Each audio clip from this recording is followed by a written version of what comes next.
Okay.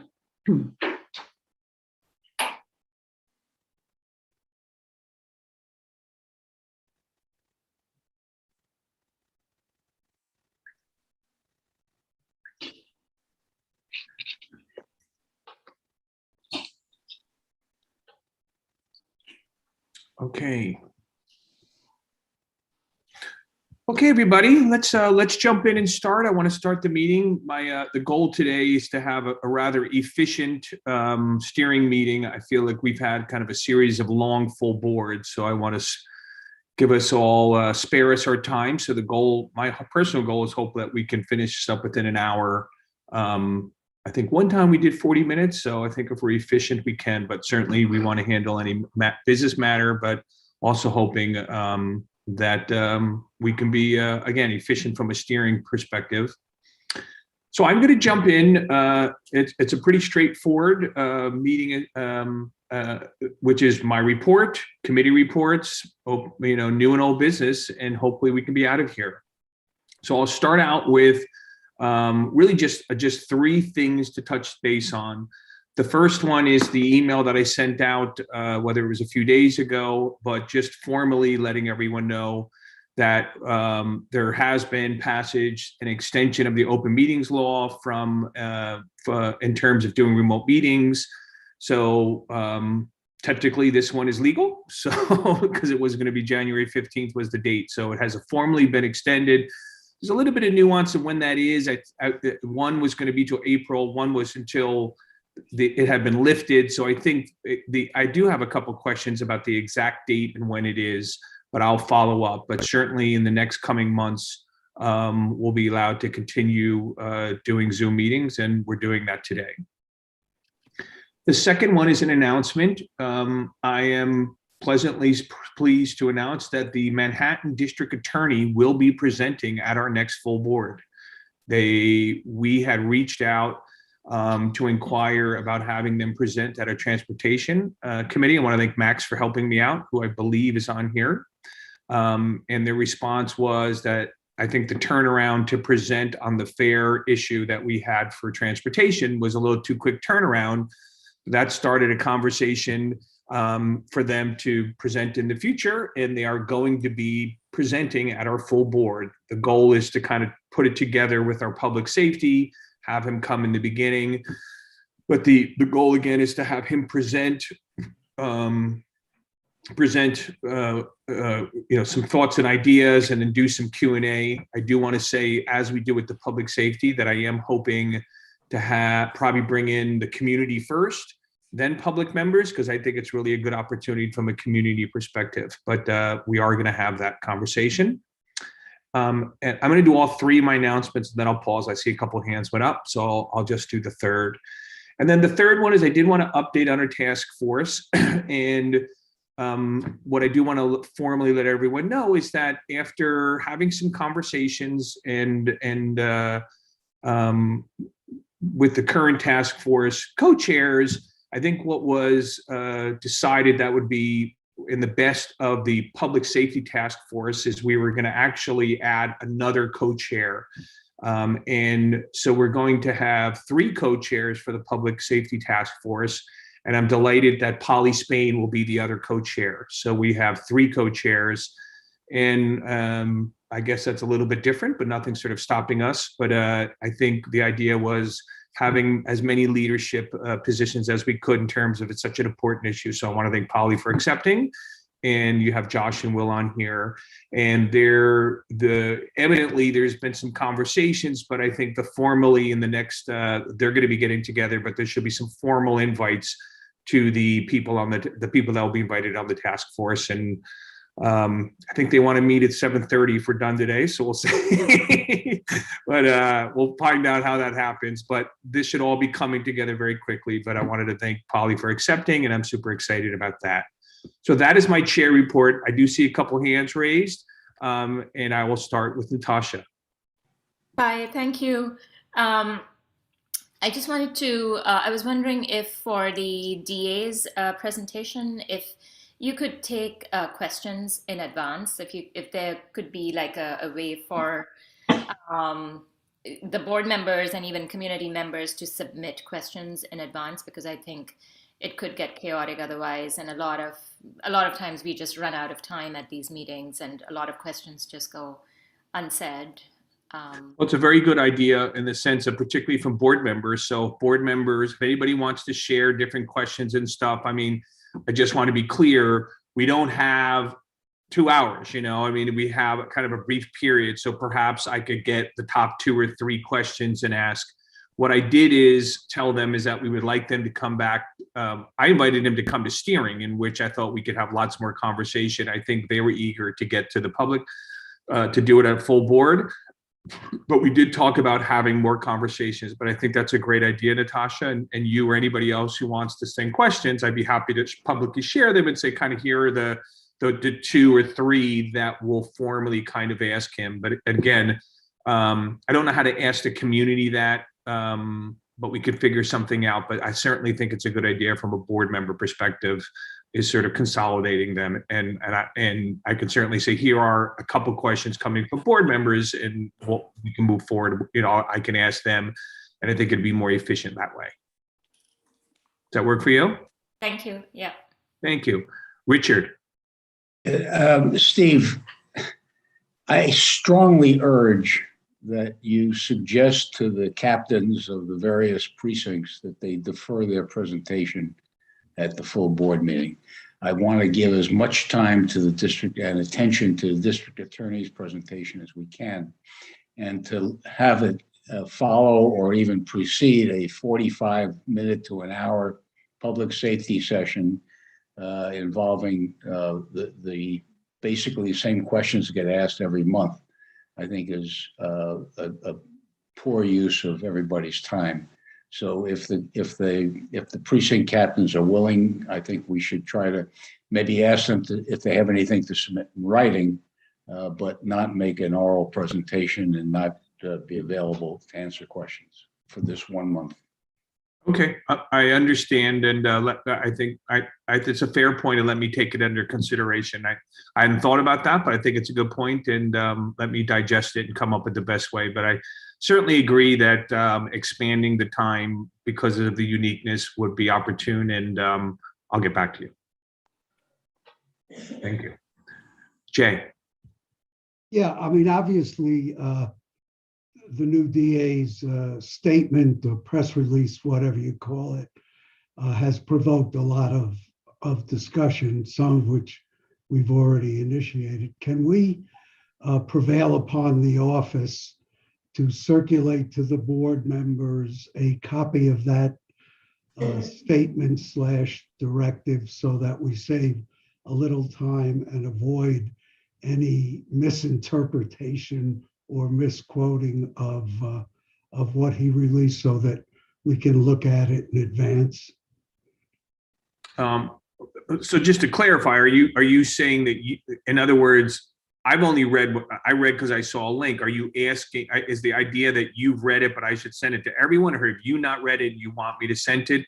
Because I think it's public knowledge. So I just wanted to clarify what. Well, okay, if you can have the office circulate the link so that we all have access to the statement, so that. Yeah, I can work with Max, but I think it was released to the public. But if you're asking for me to, hey, can you send it out? I don't have a turnkey, and Max will be on here. I'm sure that we could send something out as a follow-up to steering. I don't know, Max, during this, if you happen to have it, you could drop it in the link or something. Yeah, it doesn't have to be. But the question is getting something out. Yeah, but they did make it public. He actually put it out public his first day. So, it's there to read. And I'm sure, again, I'll work with Max at the office to get it out to everyone. I just put it in the chat. There you go. There you go. Thank you, Ken.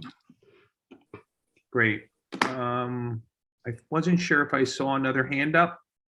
I don't mind people saying something. We're a smaller group, but if not, I'm going to move on into the committee meetings.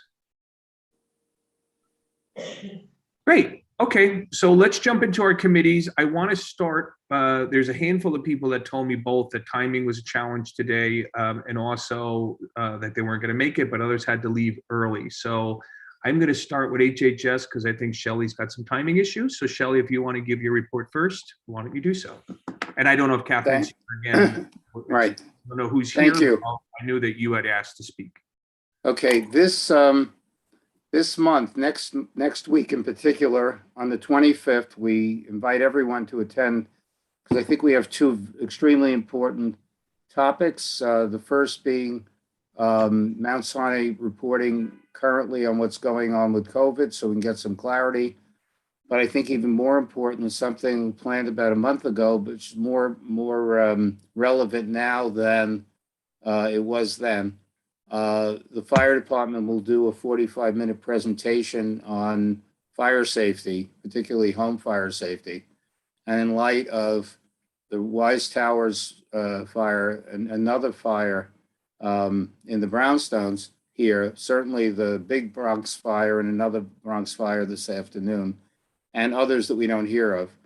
I urge everyone to attend and tell others to attend because the problem's not going away. People do not have some basic knowledge of what they can do in case of a fire or to prevent a fire, and we can save lives. So I encourage you to participate next Tuesday night, the 25th at 7 o'clock. Thank you. Great. Catherine, anything you'd like to add? Muted. Sorry. Thank you for asking, but I'm sure that Shelley covered it perfectly. And thank you so much for organizing that, Shelley. I look forward to it too. Thank you. Great. Okay. So in no particular order today, let's have BCI. I think that it's going to be Christian.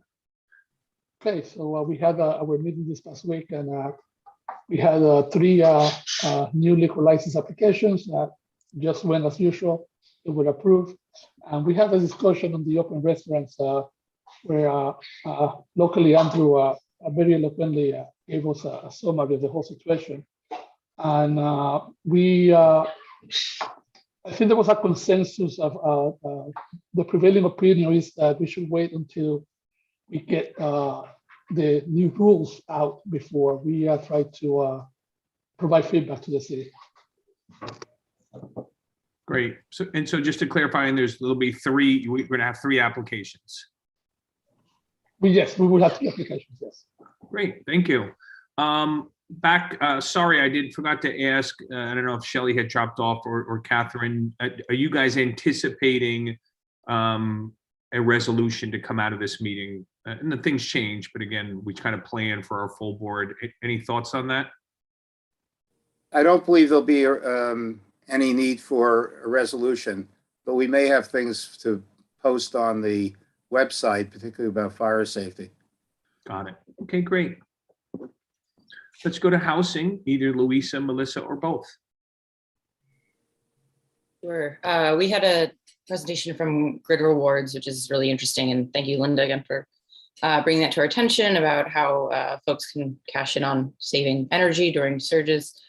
We also just discussed putting together sort of a working group to come up with some tangible goals for the housing committee and moving forward. And then lastly, we spoke about NYCHA in light of what happened in Wise and the brownstones. And I didn't know if I should raise this now or during new business, but we discussed whether putting together some kind of task force similar to what Fulton Houses did in Chelsea could be helpful to bring in our electeds and bring in NYCHA and get everyone to the table to really start looking at issues going on in our district. And I feel like that's sort of bigger than the housing committee. It's really a full board issue. So wanted to just raise it here and happy to, wait and discuss a new business, but. Okay, we can bring this back up in new business and have the conversation. Was there any resolutions that came out of the meeting? Okay, great. Okay, well, why don't we continue through the committees, and then during new business we can bring this up again. Sure. Okay, let's move on to land use, either Richard or Jeanette. We meeting tomorrow night. We don't have any resolutions that that we're required to provide. We will be discussing the open restaurants, the status of the open restaurants proposal and the text change, and what, if anything, we should say about it, and if so, when. It's unlikely that we will be discussing, for the reasons, I think, same reason BCI did, we're probably not going to be discussing the specifics of what guidelines should exist, but we will probably discuss the procedure for how the guidelines are arrived at. And I think that's probably all we're going to do tomorrow night. Okay.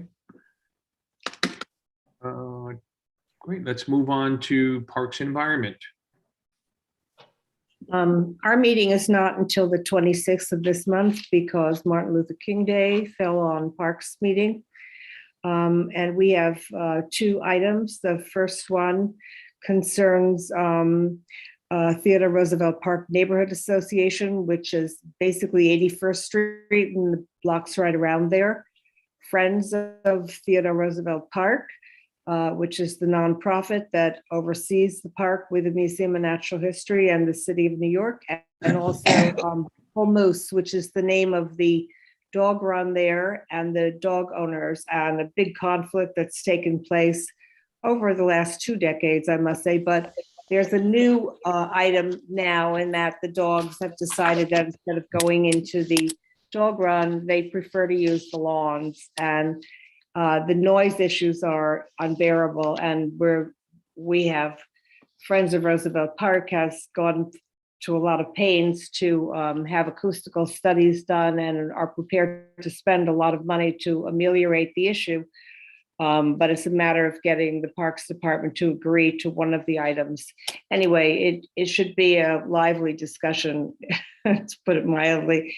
And then we have one other item, and that is Elizabeth Caputo is going to be presenting on COP26, which is the UN Climate Change Conference. And maybe she wants to say a word about it to get some more people to be interested in coming. So Elizabeth? Yeah, no, sure. Thanks, Barbara. Look, we've all been affected by COVID this last 2 years. The organization where I've worked the last 8 years now at the World Economic Forum is very focused on addressing the climate change issue very locally as well as globally. And I think it should be a really good conversation for the Parks and Environment Committee to bring forth the environment piece of P&E, to talk a little bit more about what's happening in cities around the world on these issues. So looking forward to it. Thanks, Barbara. Thank you. And I think we may possibly have one resolution. Okay, one possible resolution. Yeah. Great. Okay. Preservation. I think Kay, you're going today. Yeah, it's me. Thanks, Stephen. Oh, Yeah, I'm we had sorry. a, Sorry, Mark, I saw your hand up. Did you have a quick question for Parks? I did. Once upon a time, I think Barbara and I visited that dog run, which is the subject of the alternative use of the lawns, which obviously no one favors. And at that time, there was some issue with the size of the gravel that the Parks Department installed and some effort to get that changed. Will there be somebody, or maybe the suggestion is that there be somebody at your meeting who can speak to that issue, because I'm pretty sure it's going to come up. Well, Matt Gendrich will be there from Parks, but I don't think that is really the issue anymore. I think the Little Paws have gotten used to gravel. We have not heard any complaints about that in quite a long time. Okay. But I'm not sure. I don't know. Okay. Great, thanks. You're way ahead of me as always. Great.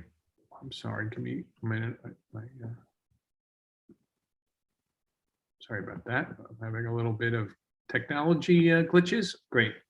Okay, let's get back to Kay and preservation. yes, hi, everybody. We had a light month, and so we will not plague you with very much this month, this next full board meeting. We just have one resolution. It concerns a building on 86th Street and Columbus, the northeast corner. There used to be a diner there, a Buer. And so we'll bring that to you. And we did have a discussion about that Rich Robbins brought to us concerning a brownstone that had 2 floors plopped on top of it right before the extension of the historic district. And so we're working on that with LPC. I don't know that there'll be anything much that could be done at this point. It may be too late, but we may want to give you an update on that. And last thing I want to mention is that the Delacorte Theater proposal will go to LPC a week from today, the 25th. And I do think one update came up that there was one question was, had other community boards passed it? And I think, Barbara, you clarified a few days afterwards that community board passed it as well. And subsequently, I heard that they had been to one other community board So several days ago.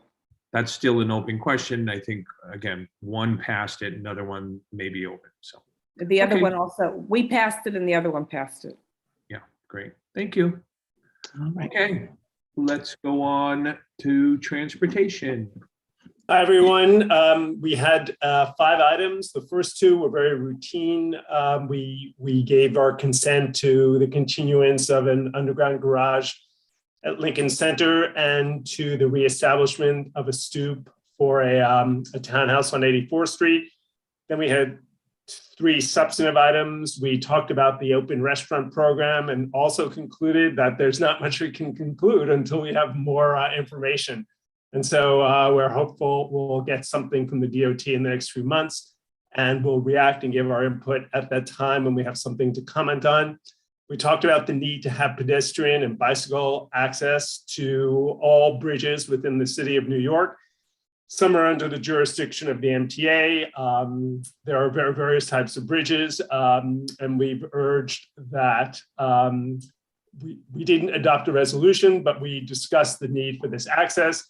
And Colleen from the DOT is aware of it, and we'll monitor the situation. But again, we did not adopt a resolution on it. And the final item, we had a spirited discussion about the DA's policy on not prosecuting fare evasion, or for that matter, we actually didn't discuss this much, but it was also on his list. He will not prosecute driving without a license.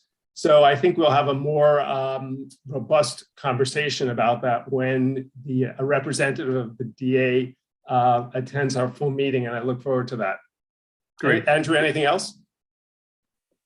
Just that we had Nicole Gelinas from the Manhattan Institute also speak about DA Bragg's memo and fare evasion and a host of other transit-related crimes that are not being prosecuted to the extent they should be. So it was a really, as Howard said, a very spirited discussion. Yeah. So to clarify, then I had a comment. So there's two resos for those first 2 quick ones, right? Yes. Right. I did want to say that we received quite a few positive feedbacks on that speaker, that it sort of added to a really robust conversation, and that she was extremely knowledgeable, had lots of facts. So again, thank you for bringing them and or her, I should say. And again, I think a lot of people were very excited about that. Yeah, she was fantastic. Great. If I could just add, sorry, I had my hand raised, but she did submit her slides that were at the committee meeting. I think it would be great if we could post them on the CB7 website, their data and facts. Just let me know how I can best do that. But she sent them, I think, to me and Andrew. I would love to. Yeah, we'd love to see them posted. Yeah. Yeah, Max is on the call. If you CC Max, I'm sure that he will diligently have it up and at him. Thanks. I will. Thank you. Okay, Ken, do you have a question? Just a comment. I would oppose posting them. I think they were highly tendentious and skewed, and I don't think we should be putting stuff like that, which is pretty much has a strong agenda, on our website.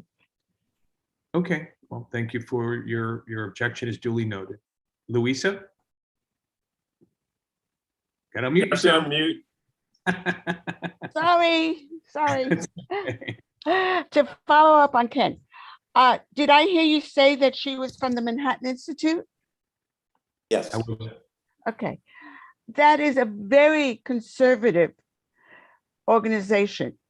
And I would be very, very hesitant about endorsing something that is put out from them until we look at it and analyze it very, very carefully. I know that dealing with them in terms of land use issues has always been very, very difficult and problematic. Thank you, Louisa. Natasha? Yeah, I don't really know the nature of the presentation that is being discussed here, but it doesn't really matter who presented. If they came and they presented to the community board and they gave us some slides, we should not decide who is conservative and who is liberal and what should be out there and what should not be.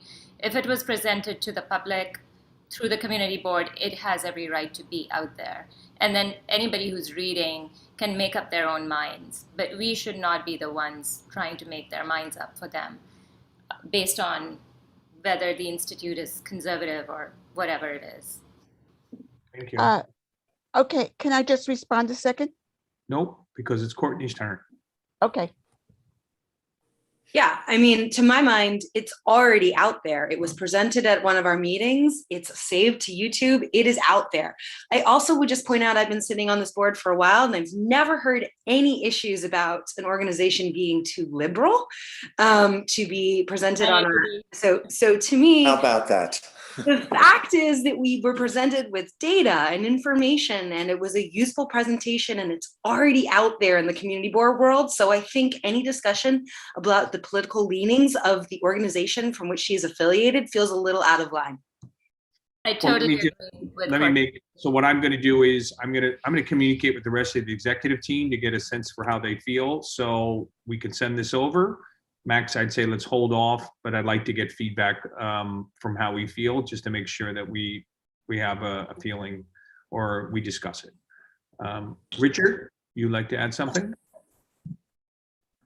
Very quickly, it's not commonplace for us to put committee presentations on our website. However, if it's factual, if it's informational, I don't see any harm to it. I also don't see any harm if Ken or anyone else wants to attach a rebuttal to what we put on the website. That way, both sides can get equal time and the community can hopefully be better informed. Okay. Again, thank you for sharing. I think the thought process is that the executive team is on here. I'll confer with them to come up with something. My thought is that when someone has presented, it's been a companion piece to something's been presented. But I think the conversations that we had was food for thought, and I'll have those conversations. Louisa, did you want to add something else at this time? Thank you. I just wanted to say that we don't normally put presentations on the website, and that therefore when we do, it is kind of an imprimatur that we are backing it. We have many different groups, organizations that appear before us that represent different points of view. And I think that putting something specific on the website would be a mistake because it is a form of endorsement. Thank you, Louisa. Again, we'll take that into consideration. I do want to clarify something only since I've been here is we have put up presentations that have been presented at a meeting when people have asked. We've done that through parks. We've done that through various ones. It hasn't always been, and it's always been put up as this was presented at this committee as opposed to that.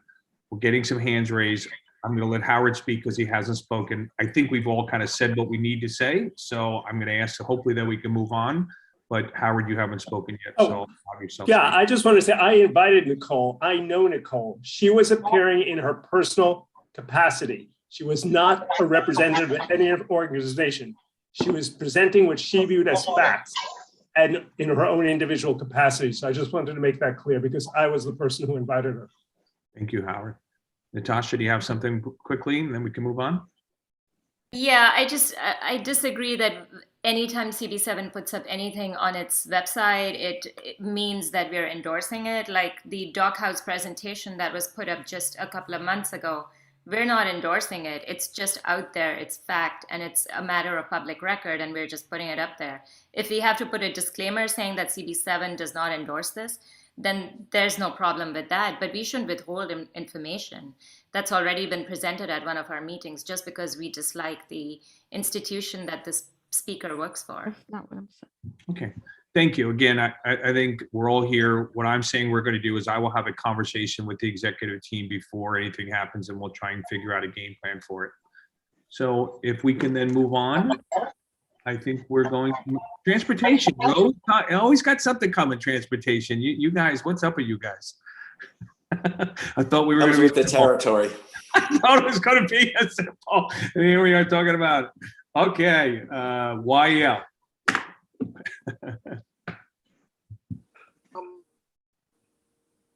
Blanche, do you want to? Yeah. Yeah. Okay. I'm extending an invitation to any and everybody on steering who would like to attend on Thursday night, 6:30. We're having with us the managing librarians and some of their staff people present for us and discuss with us some of the programs and activities they have developed and are redeveloping since COVID. I think a lot of us, myself included, sort of underestimate the role of the libraries in our communities. And I think this is a good time for us to catch up. Some of the items they will be discussing is the Tech Connect program, the adult learning classes. There is a social work intern program that is fairly new, where they some of the libraries have taken on interns who will work in the community to help them with questions on health, housing, etc. Also, there is a bit of an emphasis that I think is important on the service to teens. And a couple of the libraries have installed teen areas where they don't have to bump into non-teen users. I gather it's working very well. So I would just encourage those who are interested, maybe of more interest to some committees rather than others, to learn just what libraries are doing in our community. I think you'll find it surprising. And there is one library, for example, that was accent for kids from 5 to 11. And I guess my reaction to that is, who would have thought? But anyway, that's an open invitation, and you can extend it to the rest of your committees and certainly to attend yourselves. Thank you. Do you, as a just a follow up, are you thinking that there would that there may be a resolution coming out of the meeting? I'm not sure about a resolution, but I think it's something that we might want to do. As some of you know, we've been pushing for some years now, many years, certainly you know, Steve, one of my things, for the Bloomingdale library, the lower floor to be repurposed for a variety of community uses. We haven't had, it'll be a costly item for the city. And given what the libraries and this particular library has been doing and is doing relative to the crisis of the pandemic, it might be a good time to push that again. I know it's in our district needs statement, but we may want to. So I can't say resolution, but Courtney, it's something that maybe we should discuss more fully at the committee meeting. Great. And again, it's directional and things could change, but we'll leave it at that. Again, because it's in our district needs, we can write a letter of support as an option as well, because we voted on that.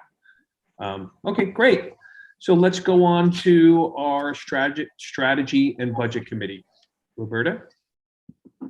Thank you. So our district needs statement is complete. It's up on our website. I recommend that people go to the website and look at it. We this year we followed city planning's request, and we will be meeting with each of the committee. I would like to ask each committee that is involved to let us come for the first 5 or 10 minutes at the beginning of their meeting to discuss how we are moving forward this year. We are going to be not doing what we've done in past years. Beverly and I and the committee will be coming up with protocol for how to move forward, but basically we were asked specific questions about specific items. And so having long, lengthy reports wasn't really helpful, where if we were dealing with a specific need, we would need information on that need. So we will be coming up with a protocol of how this will be done. And we will be making a presentation at the February meetings to each of the committees. But in the meantime, I would recommend that everybody go to the website. It's now posted on the website along with our capital and our 20 top budget requests, both capital and expense. Bev, did you want to add anything? No, it's just we discovered fairly late in the process that we were perhaps the only community board left who was not posting essentially the city planning template as their need. So I think it's much less work overall if we begin to do that. And I think we can fit all of our most critical issues into that template if we work carefully. Great. So Okay. we'll see you all in February. Great. And I think you're having a meeting this month, and I do think that you may expand the committee a little bit as well, right? We are. Great. Okay, so let's go into task force. I'm going to speak for the bylaws task force first. I know that Susan was not able to make it from just feeling a little under the weather. So the only thing to update is I think that that task force has scheduled a meeting for this month. I don't know the exact date and time. It'll be on the website, but I think they had missed December and they're going to be up and running this month. Let's go to our in-person we wrote and have Elizabeth report. And then Elizabeth, I did see that you dropped a note regarding a topic in the chat. If you'd like to use this time to announce it, this would be a good time. Sure. I mean, look, I think the first thing I wanted just to reference is for the Upper West Side constituent of ours who lost her life due to subway violence. It was terrible what happened to her. There's a vigil going on right now as we speak in Times Square. Just want to make sure folks are focused on that, and that there is a lot of these issues that are going on and continue in our neighborhood. And she was our neighbor and our friend on West 72nd Street between Center Park West and Columbus. So for many of you who used to see her or walk dogs with her or knew her, it's a really tragic day. So we want to make sure we commit ourselves, as we do as a community in a nonpartisan way, to improving the safety for all New Yorkers. In terms of the task force, things are changing by the nanosecond. So every time we try to create something. There seems to be a new law or new bylaw, and as Stephen aptly mentioned, thank you, Stephen, for mentioning it. We do have new regulations. What I'm trying to get at is really looking at when that sort of period expires. So I think for the task force and the 5 or 6 of us who have been having conversations and will host a meeting, what we do to actually think through how we're going to get through the longer term aspects of meetings like this. Do we do meetings like this every month? Do we do it for full board, for committees like steering? Do we do it in perpetuity? And I think that's a bigger question that the task force has really been thinking about, and I've appreciated many of you who have provided your input. We'd like to try to make it solid and try to provide some comments in the coming weeks before the February full board meeting if possible. So that's the report from our task force. And Stephen, thank you for your leadership. Appreciate it. I do think our board has really provided some sound objectives over the years on many different issues, and I think we can do that on this one as well. Great, thank you, Elizabeth. Let's go to our senior task force and Roberta. Hi, so we had our meeting. We are working on a directory with Gail Brewer's office. Gail came to the meeting. Gail had some ideas.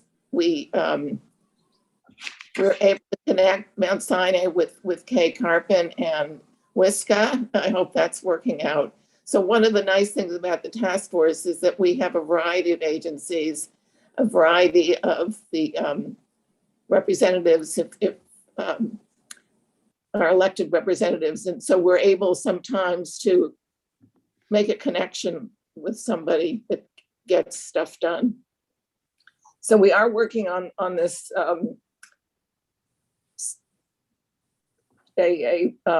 we're working on 2 things. One is the directory for seniors.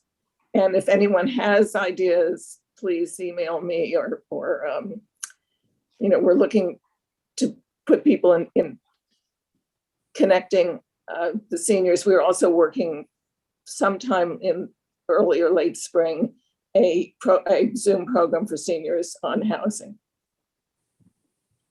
Thank you, Roberta.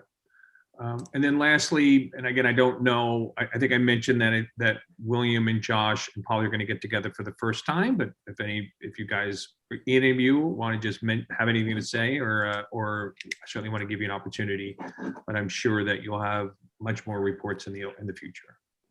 Yeah, well, I want to say, first of all, I'm excited. We have a great group of 10 members who volunteered to step up and use their resources and everything to make this public safety task force a success. I mean, this is a really tough issue, you know, and very important, as we all mentioned, you know, what Elizabeth just said earlier about our poor neighbor, you know, that was tragic, what happened to her in the subway. So public safety, you know, really impacts all of us and our quality of life. So, you know, we are working with a wonderful group of people. Shelley, Courtney's on the call, Ethel, and so I'm really looking forward to our task force. And I do believe that we're going to come up with a plan to address our quality of life issues that are very important. So we are meeting after this meeting. So if Josh and William want to add some words, looking forward to it. I mean, the only thing I'll say right now is that I'm taking this, of course, very seriously. Very grateful that I have Polly and Josh with me as well. Of course, I have Stephen and anyone else on the board, Mark, Doug, Courtney. I think we have an all-star team. I think what Jordan assembled 20 years ago is nothing compared to what we have. I'm very excited for us to get started and just get running with this task force. Everyone should know you do get a pair of sneakers if you're on the public task force. Will has ordered them. So well, free sneakers and Yankee hats. Who's tipped in? We need to know. Yeah, it's kind of, you thought the Olympic team was special, but let's let Josh close and if anything No, just looking forward to working with everybody and getting started. Great. Okay, so let's move on to the last two pieces. Let's start with old business first. I don't have any old business. If anybody has anything they want to bring up that we've discussed in the past, I'll give a few minutes, or I should say a couple seconds, and see if any hands go up. So let's now move on to new. Let's just say I know that Melissa had new business. So any other new business besides the piece of business that Melissa wanted to discuss to bring up? Okay, so then let's I'll hand it back to you, Melissa, if you'd like to elaborate on what we brought up during your housing session. Sure. There was just a lot of frustration communicated about sort of the lack of responsiveness of the community board to what's going on at the various NYCHA developments in our community, and it spurred a conversation about how we can, do something to be more responsive and also more effective, and that, the only really successful model that at least I'm aware of is the Fulton Houses Task Force that CB4 and I don't know, maybe another community board was involved too, took on, and that involved a lot of collaboration with the electeds and with the administration. And I think that was really the only reason that, things were able to get done there. So I think we both, Louise and I, felt that just sort of what was going on was bigger than just housing, as you heard with, Shelley said they're talking about an HSS, about the fire safety piece. The Public Safety Task Force is no doubt going to touch on it. And it's sort of a very, multidisciplinary, if you will, multifaceted issue. And so wanted to raise the idea of taking on something similar at our board. I'm not familiar with the community board for the piece that you're talking about. Can you elaborate on that? Sure. I mean, I think it was a series of meetings that were convened with the help of the elected officials.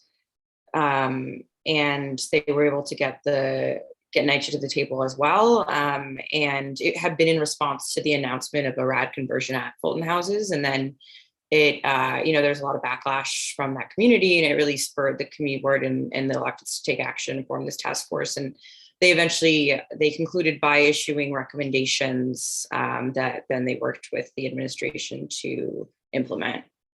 I can, dig up that report and share it if it's helpful. I think just like the bigger idea is, do we want to approach our elected officials about putting together something to really take on some of these issues in our community?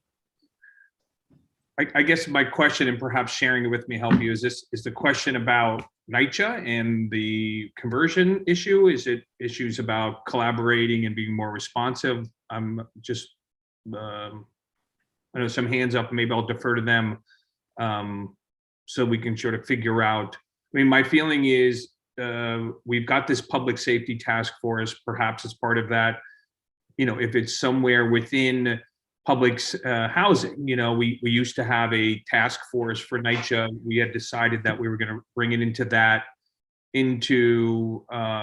committee. So maybe perhaps if I had seen what, why don't I ask other people? I'm not sure what the task force would be, and why don't I ask for some other people as well. Louisa? Yeah, let me just respond first and say that I think it would be looking at what are the kind of quality of life issues going on, like what are the physical needs of NYCHA and how do we work to address them? And I think folded into that is, the developments like WISE that are undergoing these conversions, and then having issues that need attention from elected officials and the admin. So like creating a forum for, that would involve like the NYCHA TA leaders, residents, but would really be a way to communicate up those issues and actually have them addressed rather than people just showing up at a meeting, speaking, we acknowledge it, it goes into the ether. It's like a way of kind of effectuating change as opposed to just like the community board being a listener all the time. Okay. It's helpful. We let there's a couple hands. Thank you very much for clarifying. There's a couple hands, and I would ask if you have something to share with everyone. I think that would be great.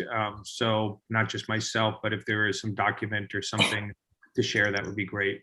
Why don't we have Louisa speak too? She's a co-chair, and then there's some other Okay. hands up as well. Okay, we were aware of Fulton houses, and the thing is that one of the ways to get things done is to get the electeds involved. And so the community board there acted really as a facilitator with getting NYCHA, both tenant representatives and NYCHA administration and electeds to meetings, and they were able to get things done. And we thought that, as Melissa said, instead of just having people testifying as to all of the problems, which we all acknowledge that we really had to try to move things, and the electeds can move things. And so it is to get them in, and we can be facilitators. We can actually act to move the needle. Great. Thank you, It's Louisa. exciting. Thank you. Polly, do you have something to add? Yeah, first of all, I just want to commend the community board members for reaching out to Cynthia Tibbs, who is the TA president at the Brownstones. She was very happy, the response that she received from the community board. Shelley reached out, Steve, you reached out, others reached out. And so, you know, that to me shows that people can sometimes, out of conversation and dialogue, when things happen, though that was a tragedy what happened to her, she saw that there are people who do care. And I like the idea, Melissa, that you brought up about the working group, kind of modeling it after Fulton houses, because that was a success. So I feel that now is the time to build that bridge, okay, and to move forward. But I just want to share that with the community board, that Cynthia Tibbs was very happy and pleased about the fact that there was so much love and support and help given by the community board. So Thank you, Polly. so thank you. Roberta? Oh, thanks. So Fulton House was a model in that the Fulton House did not want to become part of the RAD program, or the PAC program. And so basically, while they didn't solve many of the problems that impact NYCHA, they did keep Fulton houses out of becoming part of the RAD program. So I think if we're going to do something like this, we really have to think it through very carefully, because we have 3 different complexes, one Wise Towers, and the Brownstones are already in the PAC program, and we have Frederick Douglass and Amsterdam houses, which have different problems, which are going to include property, air rights, and some other issues. So I think it's going to be a different kind of a program that we should think through very carefully, and then develop it if this is something that we decide to do. Okay. Well, thank you, Melissa and Louisa, for bringing this up. And I think it's a starting of a conversation, and there seems to be various people supporting it. I'd like to educate myself personally a little bit more at what this program, you know, how it worked, but it certainly seems on paper, anything that we can do to help both our NYCHA leadership as well as get elected officials. So Yeah, and maybe it's worth a conversation with Gail, because she took part in the Fulton Houses one, and getting her take on it too. Great. For you. If you could send over whatever that if there was a final report or anything on that, that'd be great. And please feel free to, if you send it to Max, you could share it to all of steering committee. And I'd encourage anybody who had an opinion to reach out to myself, and I will also bring it up with the executive committee to get some thoughts. But I'm certainly open to doing this, and certainly open to if everyone supports it. So let's start a conversation and figure out the best way that we can do this. Okay. Great. I move to adjourn. Okay, well, I'll support the adjournment. So we were within the hour. So again, thank you everyone for being timely and effective, but I thought we had a very good steering meeting. I look forward to a full board, and I've said to a little bit, but again, Happy New Year. Hopefully seems like we're all getting back to a little bit more calm. So I hope everyone's doing well. Thank you.